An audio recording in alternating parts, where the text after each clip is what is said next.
Assalamualaikum warahmatullahi wabarakatuh. Waalaikumsalam warahmatullahi wabarakatuh.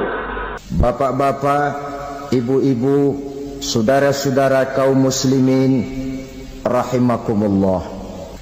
Setiap orang menginginkan kebahagiaan dan tidak seorang pun menginginkan kesengsaraan dalam kehidupan ini. Namun nyatanya tidak setiap orang yang ingin bahagia mengetahui jalan yang harus ditempuhnya untuk sampai kepada kebahagiaan itu.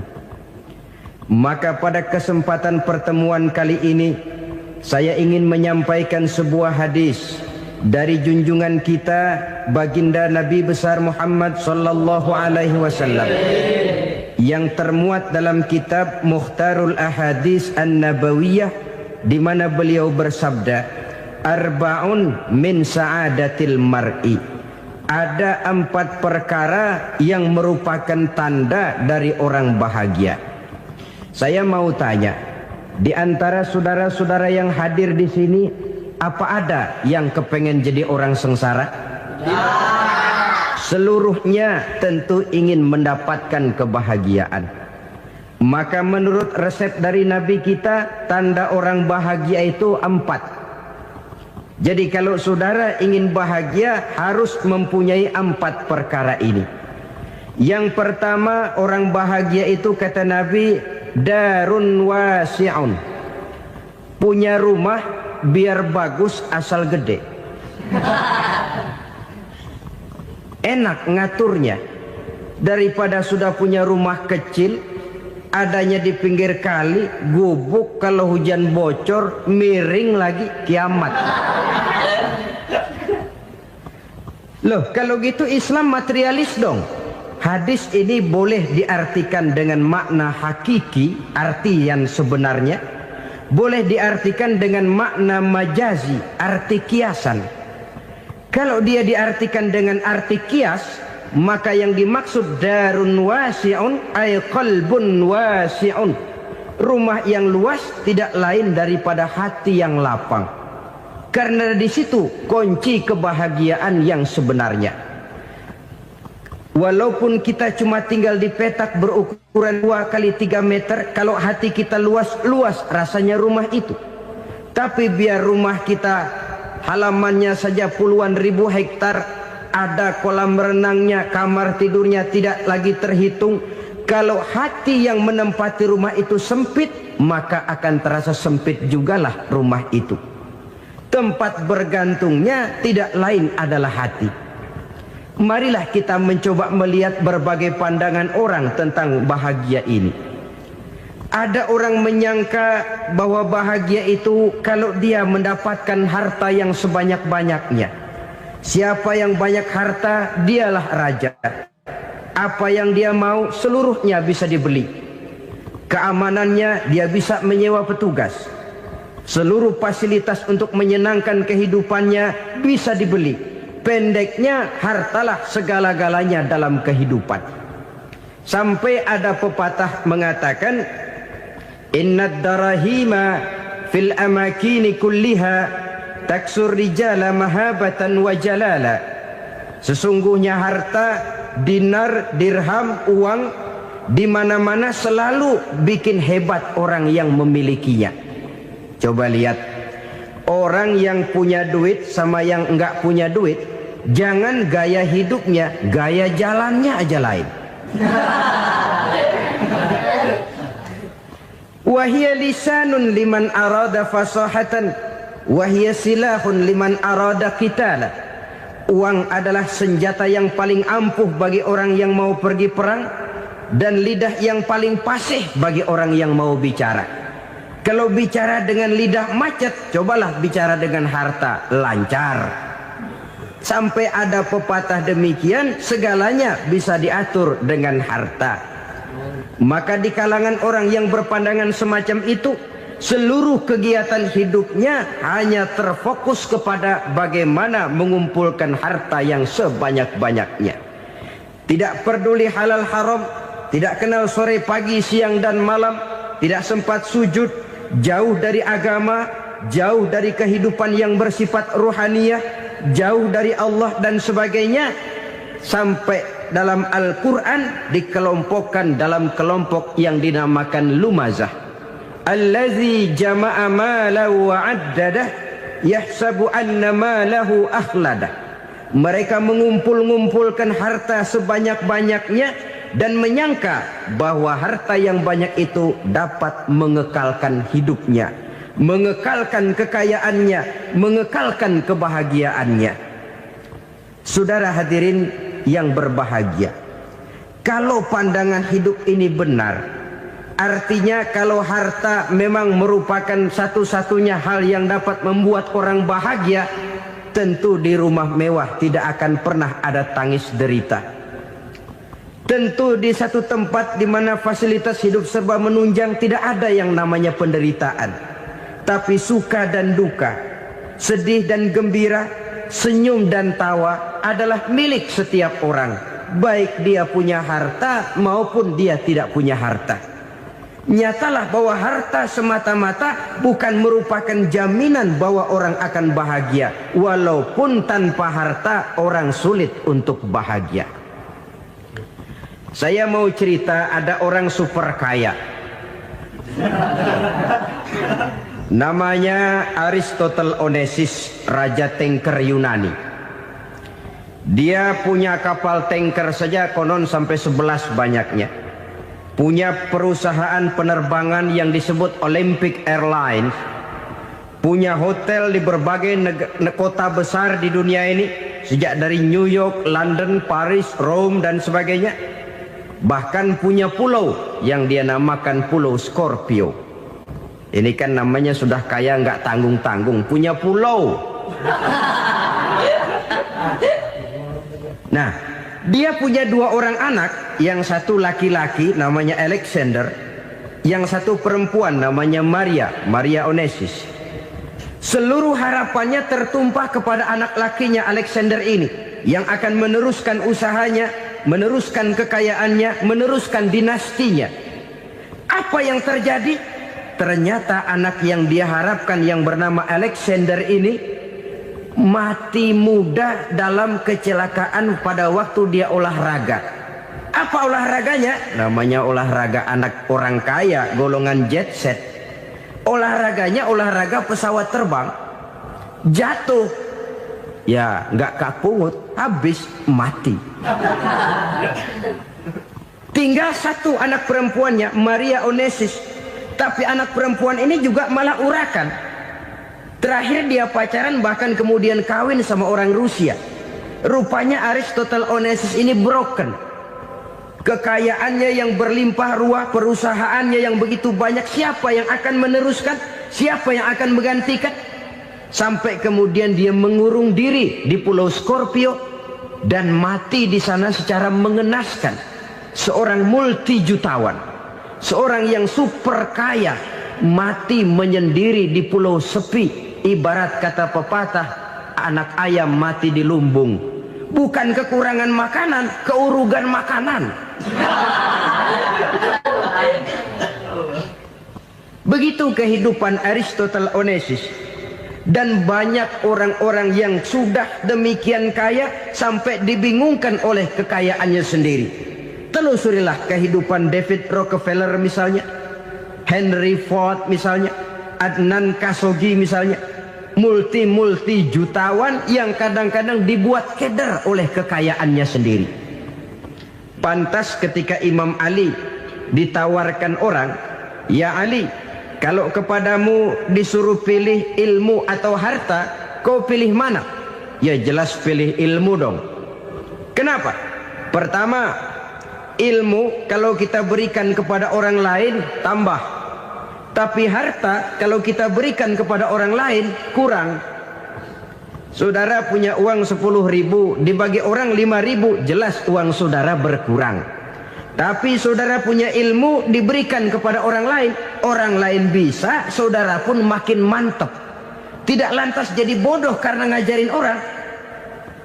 Saudara bisa Fatihah lalu mengajarkan orang Fatihah. Orang bisa, saudara pun makin hafal. Tidak lantas setelah diajarin orang ilmunya hilang. Begitu datang dia minta orang tolong ajarin saya Fatihah. Udah habis, nggak ada.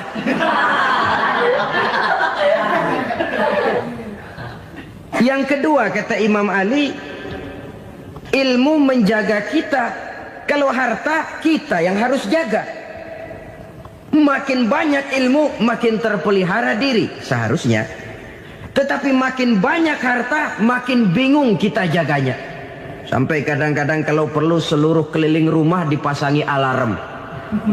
Belum cukup disewakan anjing besar-besar, pasang di depan pintu, awas anjing galak. Masih belum cukup juga cari centeng tukang-tukang kepruk jaga rumah. Masih terasa belum aman padahal rumahnya dikelilingi tembok besar. Di balik tembok ada pintu-pintunya tebal. Di balik pintu itu terbuka masuk kamar, kamar pun ada pintunya, pintunya pun kuat.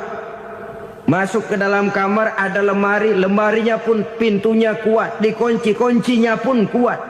Tapi terhadap seluruhnya yang timbul cuma sekedar was-was saja.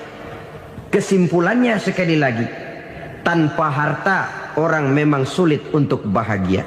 Tapi harta semata-mata tidak merupakan jaminan orang akan bahagia. Dengan hati yang luas itu modal utama untuk mencapai kebahagiaan hidup.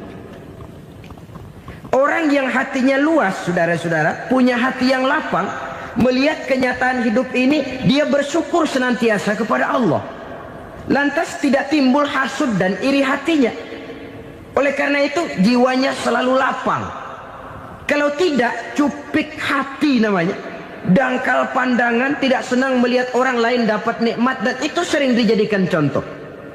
Kalau orang yang lapang dada, dia lihat tetangganya beli TV baru, dia berkata, alhamdulillah ya, tetangga kita beli TV, mudah-mudahan kita bisa ikut nonton. Lapang dadanya. Tapi orang yang sempit hati, lihat tetangga beli televisi, meriang. Enggak diapa-apain, meriang. Besoknya dengar tetangga beli motor, makin sakit, ke rumah sakit. Lalu di rumah sakit dengar tetangganya beli mobil, mati. Disiksa oleh perasaannya sendiri. Orang kalau hati sudah sempit dalam hidup, kemanapun dia pergi, sempit rasanya medan kehidupannya. Kemudian kita melihat juga ada orang yang menilai bahwa bahagia itu katanya kalau punya kedudukan yang tinggi, pangkat yang agung, wibawa yang besar. Mungkin betul, tapi mungkin juga tidak. Bergantung kepada hati orang yang punya pangkat itu. Sama dengan harta tadi. Harta akan membawa bahagia kalau dia jatuh ke tangan orang yang berhati lapang. Tapi harta akan jadi bencana kalau jatuh ke tangan hati orang yang sempit. Pangkat akan membawa bahaya kalau jatuh di tangan hati orang yang sempit. Lebih dari itu, kenyataan mengajarkan kepada kita bahwa ternyata pangkat dan jabatan tidak selamanya memberikan kebahagiaan dalam kehidupan. Bahkan resikonya kelewat besar. Beberapa bukti kita bisa ambil dari para pemimpin dunia yang menjadi korban lantaran pangkat dan jabatan yang disandangnya. Saudara ingat Presiden Abraham Lincoln dan John Kennedy dari Amerika? Dibunuh orang. Park Chung-hee dari Korea Selatan, Ziaur Rahman dari Bangladesh, Anwar Sadat dari Mesir, terakhir Indira Gandhi dari India, menjadi korban dari pangkat dan jabatan yang disandangnya dari orang-orang yang tidak senang dia memegang jabatan itu. Dia akan mudah mengundang bencana. Sehingga pantas kalau seorang presiden terkemuka Amerika, Harry Truman namanya, dia mengatakan jabatan presiden itu, kata dia, seperti orang nunggang macan. Naik macan harus kita taiki, kalau enggak dia bakal nerekam kita, ngeri katanya. Adapun orang yang hatinya lapang, kalau dia menerima pangkat dan jabatan, dianggapnya itu satu kesempatan untuk berbuat baik. Tapi orang yang berhati sempit menerima pangkat dan jabatan, bukan kadang-kadang menerima, malah berusaha setengah mati mencapai dengan segala cara. Kalau perlu jilat atas, jilat atas. Jadi golongan sumuhun dawuh. Jadi kelompok kulon nuwun, yes sir, yang kerjanya cuma oke bos. Kalau perlu jilat atas, jilat atas. Kalau perlu injak yang bawah, injak yang bawah. Perlu sikut kiri kanan, sikut kiri kanan. Yang penting pangkat dapat, jabatan dapat. Orang yang semacam ini, kalau sudah mempunyai pangkat dan jabatan, biasanya dia tidak menganggap itu sebagai amanah, tidak menganggap sebagai kesempatan berbuat baik, tapi malah kesempatan untuk memperturutkan hawa nafsunya yang dilatar belakangi oleh kesempitan hatinya tadi. Apalagi kalau orang memperoleh pangkat karena banyak mengeluarkan uang, seakan-akan pangkat dan jabatan itu sekarang macam proyek pakai tender. Siapa yang berani bayar segini naik, nggak berani minggir. Padahal logikanya, kalau orang mencapai satu jabatan karena banyak mengeluarkan uang, hampir bisa dipastikan bahwa setelah jabatan itu dia pegang, langkah pertama yang akan dilakukannya ialah berusaha bagaimana uang yang dia keluarkan supaya kembali. Ya paling kurang pulang modal dulu dong. Soal mikirin rakyat soal nanti, tapi ini modal harus pulang. Itu celakanya kalau orang memperoleh pangkat dan jabatan cuma karena banyak mengeluarkan uang. Jarang orang yang mempunyai keyakinan dan pandangan bahwa pangkat dan jabatan merupakan amanah. Jadi sekali lagi, pangkat dan jabatan mungkin saja membawa kebahagiaan kalau jatuh ke tangan orang yang berhati lapang. Tapi bisa jadi bencana kalau dia jatuh ke tangan orang yang mempunyai hati yang sempit. Dan lagi-lagi stresnya hati yang lapang. Lalu sebagian orang, saudara, ada yang berpandangan katanya bahagia itu kalau jadi orang terkenal, mempunyai popularitas, menjadi idola di kalangan remaja, di kalangan orang tua, di segala lapisan masyarakat. Padahal makin populer orang makin terikat dia. Ya kalau macam kita ini kan nggak punya nama, nggak populer, tengah malam buta mau nongkrong di warung Tegal aman. Tapi pangkat, jabatan, kedudukan, popularitas menyebabkan kita diikat dengan berbagai macam peraturan. Cuma mandi sama ke WC saja yang nggak dikawal.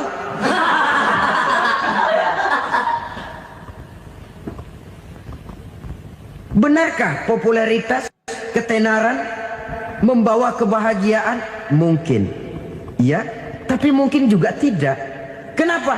Banyak orang-orang populer yang mengakhiri hidupnya secara tragis. Kita ambil beberapa nama. Di Amerika tahun 60-an ada bintang seksi paling terkenal yang dijuluki sex bomb. Bom seks. Sampai sekarang jadi legenda, namanya Marilyn Monroe. Singkatan dobelnya itu inisialnya MM, Marilyn Monroe. Terkenal top sampai dia mati tahun 62, namanya sekarang masih saja dibicarakan orang. Kenapa dia bunuh diri? Tidak punya hartakah dia? Banyak. Kurang populerkah dia? Seluruh dunia mengenalnya. Sejak rakyat kecil sampai pejabat tinggi dia punya hubungan. Kenapa? Jenuh. Dia terlahir dalam keadaan yatim. Setelah itu tidak lama dia berangkat remaja, ibunya meninggal. Pindah dari wanita asuh ke wanita asuh sampai 12 orang ibu angkatnya. Dan kekecewaan yang paling parah, setiap laki-laki yang dekat dengannya hanya seperti kapal berlabuh. Datang dan pergi silih berganti. Padahal dia merindukan seseorang yang bisa melindungi hidupnya. Dia rindukan itu dan dia tidak pernah menemukan. Itu yang akhirnya menyebabkan dia minum pil tidur kelewat dosis, minum obat tidur kebanyakan, ya tidur terus sampai sekarang.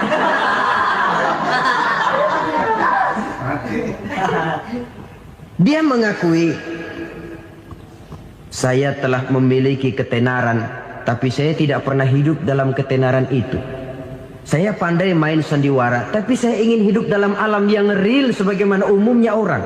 Itu yang dia rindukan. Menyusul jejak yang namanya Marilyn Monroe ini, Billie Holiday, saudara kenal tentu, di rumah sakit dirawat. Dia juga minum obat overdosis, mati lagi. Jimi Hendrix minum obat tidur overdosis kelewat batas, mati lagi. Lalu yang menghanyutkan diri di danau, Janis Joplin dan Brian Jones, ini orang-orang populer, orang-orang terkemuka yang mengakhiri hidup secara tragis, bukan karena tidak terkenal, mungkin karena sudah saking terkenalnya. Contoh paling belakangan, Bruce Lee. Wah, ini tukang-tukang kepruk tentu kenal siapa dia.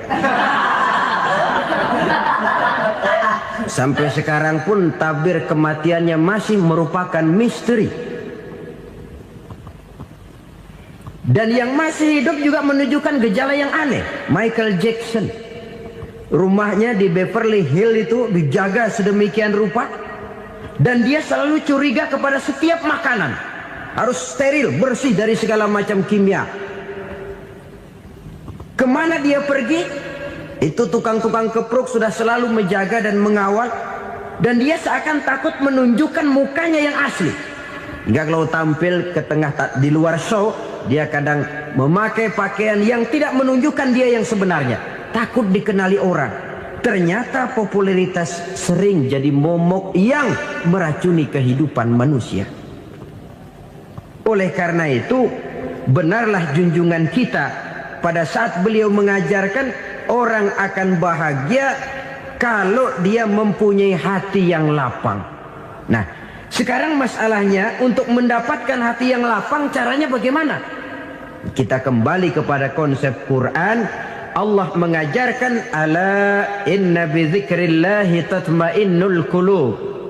Ketahuilah bahwa dengan banyak mengingat Allah, hati akan tenang, jiwa akan lapang.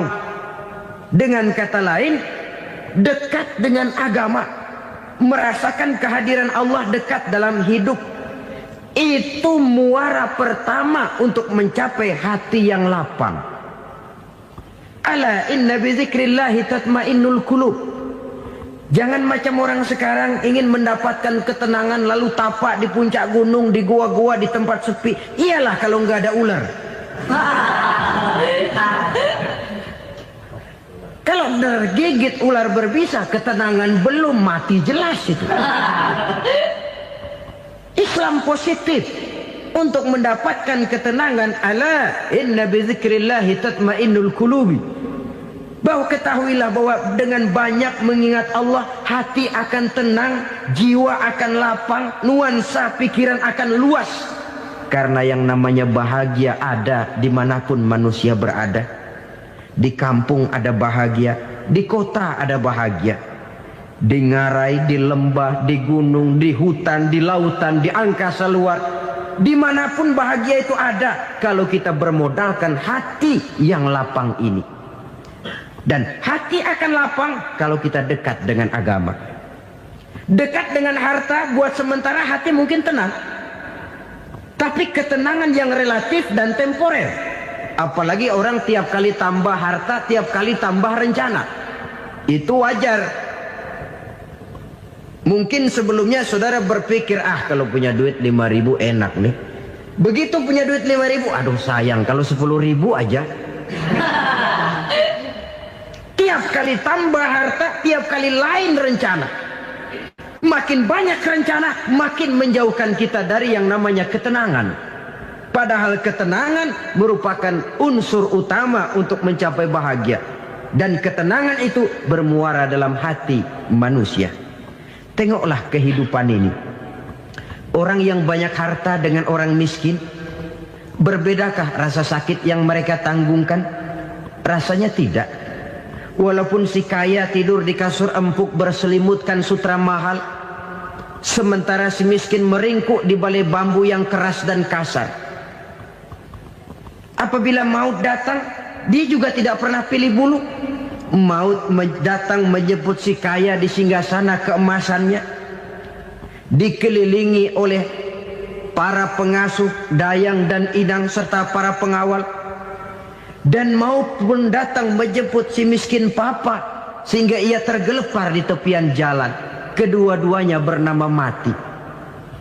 Kalau nyata bahwa sakit yang ditanggung si kaya tidak beda dengan sakit yang ditanggung si miskin, bukan harta semata yang membuat orang bahagia.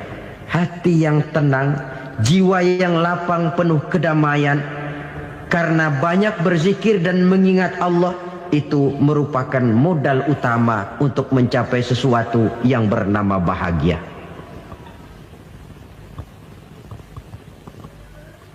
Saudara hadirin yang saya hormati, inilah yang pertama dari 4 ciri yang digambarkan oleh Nabi tentang tanda-tanda orang bahagia. Dan harus berangkat dari yang pertama ini, hati yang lapang. Ini yang harus kita miliki lebih dahulu, baru nanti akan menyusul kepada poin yang ketiga, kedua dan selanjutnya. Sebab kalau hati sudah terisi dengan jiwa yang lapang, seluruh persoalan insya Allah akan bisa kita atasi dengan sebagaimana mestinya. Yang kedua sekarang, tanda orang bahagia menurut baginda Nabi, markabun syariah.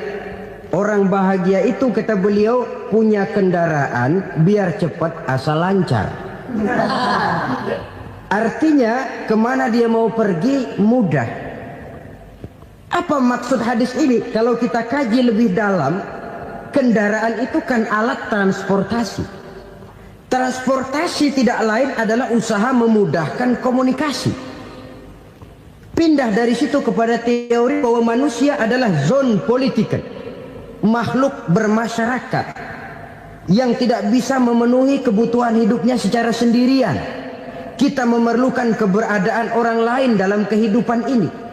Untuk memakai baju saja kita sudah perlukan petani yang tanam kapas, pabrik yang memintal kapas jadi benang, pabrik yang menenun benang jadi kain, sampai kepada mesin jahit, sampai kepada tukang jahit. Itu cuma untuk memakai pakaian saja. Tidak seorang pun di antara kita yang sanggup memenuhi kebutuhan hidupnya secara sendiri. Kita perlu orang lain. Maka kebebasan dalam arti mutlak, kebebasan tanpa batas, itu tidak mungkin ada dalam kehidupan. Karena kita mengadakan yang disebut interaksi sosial. Setiap kegiatan kita tentu melibatkan orang lain. Menurut kita barangkali kita bebas jalan di jalan raya semaunya, tapi orang lain berkendaraan pun merasa bahwa ini ada juga jalan haknya, dan begitu selanjutnya. Oleh karena itu, maksud dari kendaraan yang cepat ini adalah khulata'uhu ma'as solihin. Lingkungan pergaulannya terdiri dari orang-orang soleh. Pergaulannya luas. Kemana dia pergi ada temannya. Kesulitannya ada tempat dia cerita. Dan kesulitan kalau sudah diceritakan kepada orang lain, taruh kata orang itu tidak bisa menolong, namun menceritakannya kepada orang yang kita percayai, kan paling kurang sudah mengurangi beban jiwa, mengurangi tanggungan batin, merasa masih ada tempat kita cerita. Maka lebih baik orang awam yang mau bergaul ketimbang orang setengah alim tapi ngunci pintu. Sebab nantinya akan timbul sikap picik, cupik pandangan, dan tidak luas menghadapi kenyataan dalam kehidupan ini. Namun yang harus kita garis bawahi, pergaulan memang mesti luas. Namun jangan sekali-kali lupa bahwa pergaulan sangat besar pengaruhnya dalam ikut membentuk kepribadian manusia. Sehari-hari bisa kita bilang, kalau kita dekat sama tukang minyak wangi, sekalipun nggak dibagi minyaknya, baunya tentu dapat. Betul? Betul. Tapi dekat sama tukang elas, walaupun nggak kena apinya, asapnya mesti kena. Kalau Syauqi mengatakan lebih jelas lagi, man asyaral asrafa asa musyarrafan wa muasyiral anzali ghairu musyarrafin. Awalam taral jildal hakira muqabbalan bisagri lamma sara jildal mushaf. Siapa yang bergaul dengan orang mulia, dia bakal ikut menjadi mulia. Tapi siapa yang berteman dengan orang hina, dia tidak bakal ikut menjadi mulia. Tidakkah kau lihat, kata Syauqi, kulit kambing yang hina pun dicium orang ketika menjadi kantong Quran. Kulit kambing hina, kalau dia sendirian gak ada yang mau cium. Tapi begitu dia bergaul dengan Quran, menjadi kantong Quran, dipakein minyak wangi, ditaruh di tempat yang tinggi, mau diambil dicium dulu, dibawa dengan penuh hormat dan hati-hati. Kulit kambing yang hina lantaran berteman dengan Quran, numpang mujur. Tapi coba lihat kalau kulit kambing berteman dengan kayu, jadi beduk, habis. Zohor dikemplang, asar dipukul. Itu pun sedikit saja, cuma salah milih teman. Yang temannya Quran dihormati orang, yang temannya kayu lantaran jadi beduk, gelap-gelap subuh orang udah kemplangin.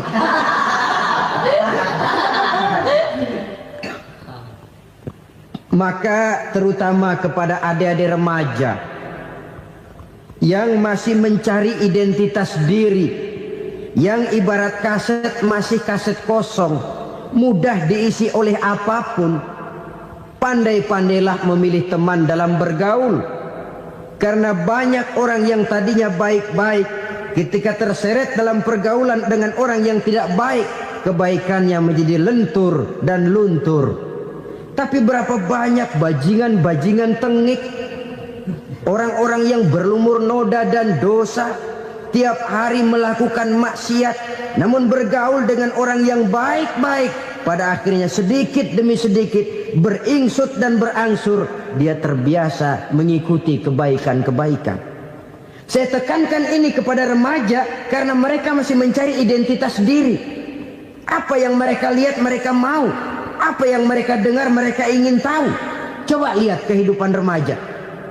Pulang nonton film Rambo, pengen jadi Rambo, gagah, maunya belekai melulu. Pulang nonton film Superman, pengen bisa terbang. Pulang nonton India, nyanyi melulu. Wajar, mereka masih mencari identitas diri. Saya ini sebenarnya siapa? Lingkungan, pergaulan akan membentuk itu. Karena itu pandai-pandailah bergaul, karena ia sangat besar pengaruhnya dalam ikut membentuk kepribadian manusia. Apalagi sifat yang jelek lebih cepat menularnya ketimbang sifat yang baik. Sifat yang baik, watak yang soleh itu lambat sekali untuk menular. Tapi yang tidak baik, kan prosesnya mah kalau remaja biasanya mula-mula dengar. Karena dengar lalu pengen tahu. Karena pengen tahu lalu ngeliatin. Begitu ngeliatin kan pengen nyobain. Setelah nyobain ketagihan. Nah ini prosesnya. Yang namanya ganja, morfin, narkotik, awalnya kan begitu. Mula-mula dengar, katanya kalau sudah fly to the sky, sudah melayang ke langit, katanya disitulah puncak kebahagiaan. Mulanya cuma dengar. Karena dengar pengen tahu. Karena pengen tahu lalu ngeliat, kumpul sama orang yang suka ngeganja. Setelah ngeliat, lah pengen ngerasain. Begitu ngerasain enak juga, ketagihan. Kalau sudah ketagihan jadi penyakit kronis, bisa merembet kepada yang lain. Iya kalau orang tuanya mampu untuk beli morfin, beli ganja. Kalau tidak kan pikirannya ngayap, jemuran siapa ya gue sabet. Timbullah perbuatan-perbuatan negatif yang bermula dari salah pergaulan.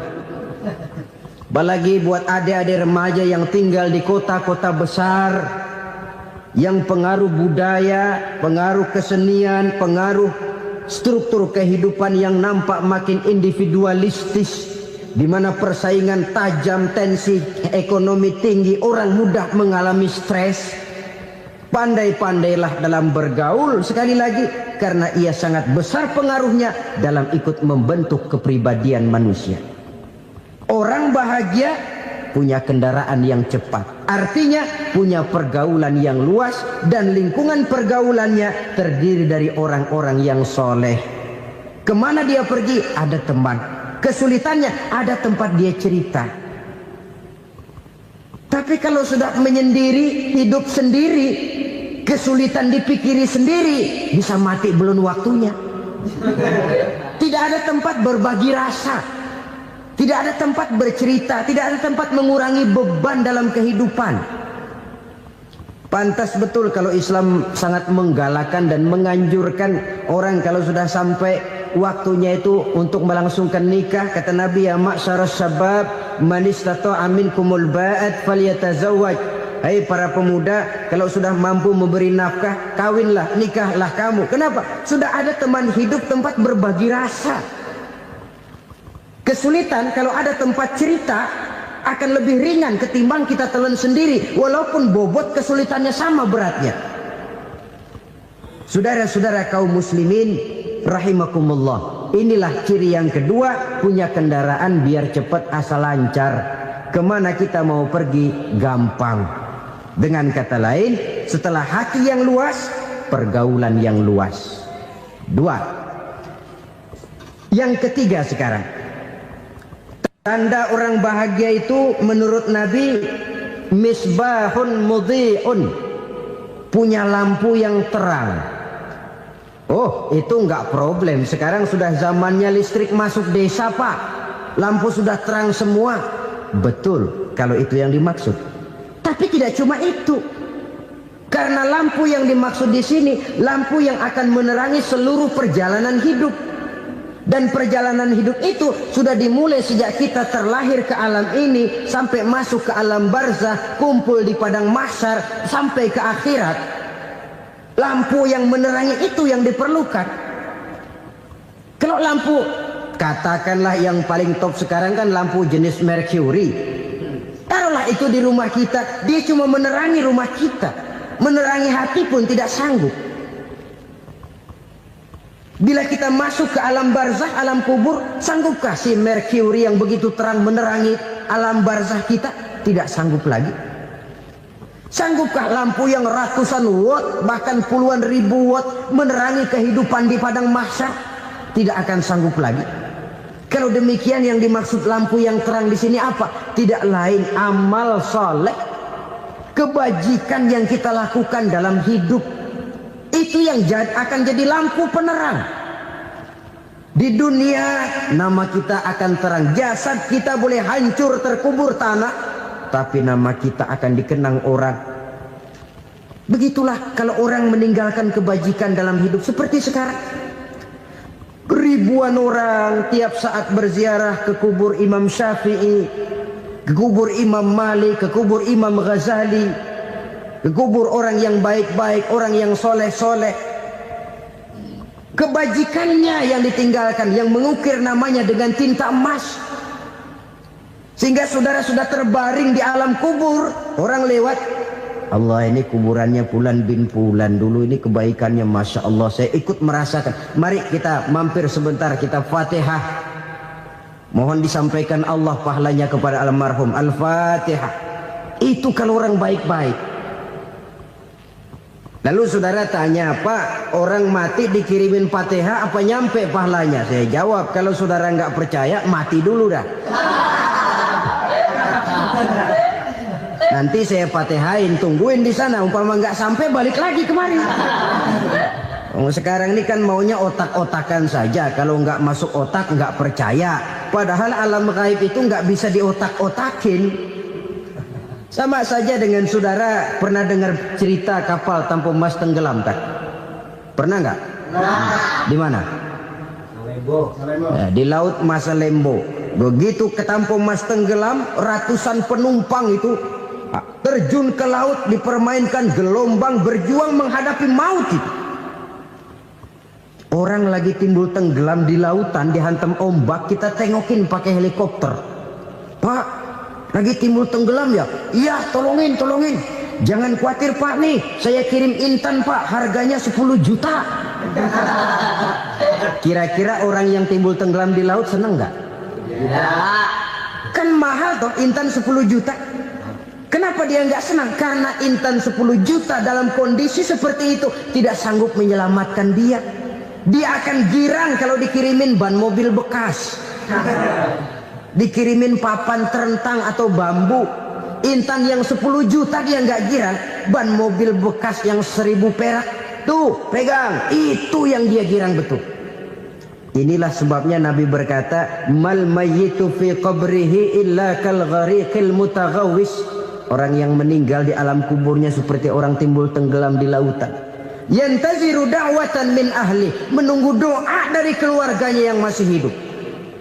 Duh, bapak saya sudah meninggal, saya sayang benar sama dia. Kirimin kulkas ke kuburannya Itu sama saja dengan tadi orang tenggelam di lautan dikirimi intan yang harganya 10 juta, ndak sampai. Begitulah kalau kebajikan yang kita tinggalkan dalam hidup, sudah mati pun kubur kita masih diziarahi orang. Tapi kalau jahat yang kita tinggalkan, boro-boro lah orang mau doa lewat dekat kuburan kita juga serem. Tuh bajingan no, dulu mati dipendem di situ tuh. Jangan lewat situ, ntar kesurupan, jangan. Lewat saja orang ngeri. Konon lagi membacakan Fatihah dan mengirimkan doa. Hidup pada hakikatnya adalah kesempatan untuk berbuat baik. Maka sekali kesempatan itu diberikan, manfaatkan dengan sebaiknya. Sebab kesempatan kedua tidak akan pernah ada. Kesempatan berbuat baik di sini, di akhirat sudah pembalasan namanya. Sekali kesempatan itu dicabut, dia tidak akan pernah dikembalikan lagi. Kata Iqbal, hidup tidak mundur ke belakang, Bung. Berhenti diinjak orang, mundur hancur. Tidak ada kata mundur dalam hidup ini. Berhenti diinjak orang, mundur kecebur. Tidak ada kata lain. Harus maju dalam kehidupan, dalam artian yang positif. Hidup adalah kesempatan untuk mengumpulkan kebajikan yang sebanyak-banyaknya. Di situ nilai daripada manusia. Sekarang ini memang nggak kelihatan kok, orang yang banyak pahala sama yang banyak dosa nggak kelihatan kok. Barangkali kalau habis bikin dosa palanya pada benjol, mungkin orang takut sama dosa. Tapi sekarang sama saja, orang yang banyak dosa dengan yang nggak banyak dosa jalan bareng dari belakang, sama, nggak kelihatan beda. Tapi ada waktunya di mana pahala memegang peranan, di mana dosa diperlihatkan. Sama saja kalau kita bawa mobil siang, lampu kan nggak begitu berfungsi. Apa lalu bilang, alah ini lampu berat-beratin, copot-copotin aja dah. Tidak perlu begitu. Kenapa? Pada suatu saat malam senja akan datang. Bila matahari terbenam, senja pun datang, gelap mulai merayap, disitulah baru terasa perlunya lampu. Pahala begitu. Sekarang orang yang nggak ada pahalanya nggak kelihatan dalam kehidupan. Tapi pada suatu saat senja kehidupan akan datang. Ajal merenggut nyawa, malam merayap, dan hidup mulai diliputi kegelapan di alam barzah. Dikala itu kalau nggak punya lampu, alangkah malangnya kita. Sebab amal yang baik, kata Nabi, di alam barzah itu akan diciptakan menjadi perempuan yang cantik menemani kita. Amal yang jahat akan menjadi orang yang paling jelek nemenin kita. Udah di tempat gelap yang nemenin jelek.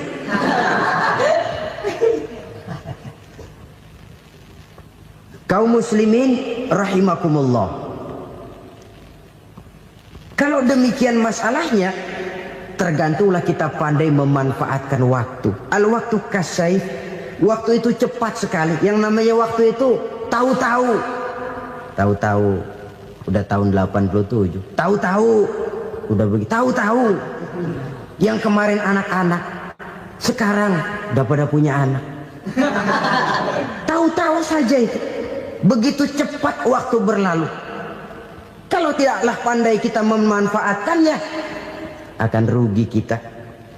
Nabi bersabda, "Man kana yaumuhu khairun min amsihi fahuwa rabih." Barang siapa yang hari ini lebih baik daripada hari kemarin, itu orang untung. Hari ini lebih baik daripada kemarin. Bulan ini lebih baik dari bulan kemarin. Tahun ini lebih baik dari tahun kemarin. Itu orang yang beruntung. Tahun kemarin sembahyangnya maghrib doang, sekarang udah tambah isya. Tahun kemarin cuman Idul Fitri aja ngancem bener, sekarang udah tambah Jumat, lalu tambah lagi maghrib, tambah lagi isya, dan selanjutnya. Hari ini lebih baik daripada kemarin, itu orang yang beruntung. Wa man kana yaumuhu mislu amsihi fahuwa khasir. Lalu barang siapa yang hari ini sama saja dengan hari kemarin, itu orang rugi. Hari ini sama dengan kemarin, rugi itu. Bulan ini begitu, bulan kemarin begitu, tahun ini begitu, tahun lalu juga begitu. Rugi itu orang. Rugi apa? Rugi umur. Umur tambah, amalan gak pernah tambah. Dan saya pikir lebih merupakan azab ketimbang nikmat kalau orang dikasih panjang umur cuma untuk numpuk dosa. Mending mana? Panjang umur banyak dosa sama pendek umur dikit dosa? Mending mana? Mending mana? Ya, paling mending tentu panjang umur banyak pahala. Tapi kalau tidak, sekali lagi, lebih merupakan azab ketimbang nikmat kalau orang diberikan panjang umur tapi cuma untuk sekedar menumpuk dosa. Kehilangan kesadaran bahwa dunia bukan terminal akhir dari satu perjalanan. Dia cuma halte di mana kita berhenti sebentar untuk menuju kepada terminal yang hakiki. Saudara-saudara kaum muslimin rahimakumullah. Inilah lampu yang akan menerangi kehidupan. Amal yang kita lakukan di dalam kehidupan. Jadi yang dimaksud dengan lampu yang terang, kebajikan yang kita kerjakan dalam hidup. Nah, setiap orang di awal tadi saya bilang ingin bahagia. Bahagia itu kan hakikatnya kumpulan senang dan selamat. Senang, selamat. Apa bedanya? Senang tapi tidak selamat, nggak bahagia. Selamat tapi nggak senang, nggak bahagia orang. Contoh, kalau orang korupsi, duitnya banyak, senang dia, tapi keselamatannya. Ada tentara baris di samping rumahnya udah bingung, padahal tentara latihan. Tentara cuma latihan, dia bingung. Senang, tapi karena keselamatannya tidak terjamin, dia tidak bahagia. Sebaliknya pegawai negeri jujur benar, cuma segaji-gajinya. Selamat, nggak korupsi, tapi melarat, ya nggak bahagia juga, kurang senang. Kesenangan dan keselamatan untuk dunia saja. Ya, sekali lagi, kalau cuma sekedar untuk dunia saja, bisa dibeli pakai uang. Bisa dibeli pakai uang. Saudara ingin selamat, bisa dibeli pakai uang. Saudara ingin senang, bisa dibeli dengan uang. Tapi setelah mati, masuk ke alam barzah, habis kekuasaan uang. Nggak bisa lagi beli keselamatan pakai uang. Tidak mungkin lagi membeli kesenangan dengan uang. Di situ pahala yang megang peranan. Makin banyak pahala, makin banyak saham untuk membeli kesenangan dan keselamatan, untuk memperoleh yang namanya bahagia. Dan jangan lupa loh, di alam barzah kita nggak sebentar, menunggu datangnya kiamat. Loh iya, kalau kita begitu dikuburin terus kiamat datang, untung. Tapi kalau masih harus 1000, 2000, puluhan ribu tahun yang akan datang, dalam satu penantian yang begitu lama, tanpa saham untuk memperoleh kebahagiaan, satu kemalangan yang tidak ada pernah putus-putusnya. Janganlah tergelincir oleh kebahagiaan sebentar yang menipu dengan mengorbankan kebahagiaan hakiki yang berjangka panjang. Apa artinya senyum sejenak kalau harus ditebus dengan tangis seumur hidup? Biarlah kita minum jamu, pahit memang, getir memang, tapi kan besok badan sehat. Daripada sekarang minum sirup, manis memang, enak memang, tapi bibir pada jontor besoknya. Sirawan, batuk, nggak karu-karuan. Banyak orang tertipu oleh kesenangan yang sebentar, Padahal laisa kullu ma yalma'u zahaban. Belum tentu semua yang berkilat itu emas. Belum tentu semua yang gemerlap itu intan. Karena itu marilah manfaatkan kesempatan yang diberikan Allah ini untuk mengumpulkan kebajikan yang sebanyak-banyaknya. Yang terakhir sekarang, yang keempat, tanda orang bahagia kata Nabi. Zaujatun salihah. Orang bahagia itu tanda yang keempat kata Nabi, punya istri biar cakep asal taat. Sudah surga itu kita. Cakep taat. Istri kayak gitu, kalau belum mati jangan dikuburin dulu. Sudah cakep taat lagi. Tapi kadang-kadang enggak, udah jelek ngadat melulu. Apa yang mau dipilih? Sebab itu Quran mengatakan istri pakaian untuk suami, suami pakaian untuk istri. Kenapa suami istri diibaratkan pakaian? Alangkah tingginya gaya bahasa Quran ini. Suami istri teman hidup, hidup perjalanan panjang. Sejak kita dalam rahim sudah ada hidup kan di sini. Sampai ke alam dunia, masuk ke alam barzah, kumpul di padang mahsyar, sampai menuju akhirat, itu perjalanan hidup. Carilah istri atau suami teman hidup yang membawa manfaat tidak hanya kehidupan di dunia ini, sampai di alam barzah, sampai di padang mahsyar. Suaminya mungkin meninggal lebih dulu atau istrinya mungkin meninggal lebih dulu. Tapi suami atau istri yang masih hidup berbuat kebajikan. Suami saya meninggal, ada hartanya, saya sedekahkan, niat pahala untuk almarhum suami saya. Ini teman hidup. Tidak dibatasi dan tidak bisa dipisahkan oleh maut sekalipun. Zohirnya mungkin pisah, badannya mungkin pisah, tapi hatinya, jiwanya, kebersamaannya dalam menghadapi kehidupan. Karena itu, saudara-saudara, bahasa Quran indah. Suami istri diibaratkan seperti pakaian. Apa fungsi pakaian? Pertama, pakaian jadi kebanggaan. Artinya suami harus menjadi kebanggaan istri, istri harus jadi kebanggaan suami. Yang kedua, pakaian itu kan fungsinya menutup aurat. Artinya sesama suami istri harus saling menjaga kekurangan masing-masing. Jangan malah sesama suami istri saling membongkar rahasia dan aibnya sendiri-sendiri. Istrinya diceritain jeleknya di mana-mana, atau suaminya dibongkar rahasianya di pasar umum. Itu sudah tidak lagi berfungsi sebagai pakaian. Kenapa semua ini diperlukan? Karena kita menyadari bangsa yang baik terdiri dari masyarakat yang baik. Masyarakat yang baik merupakan susunan dari warga yang baik.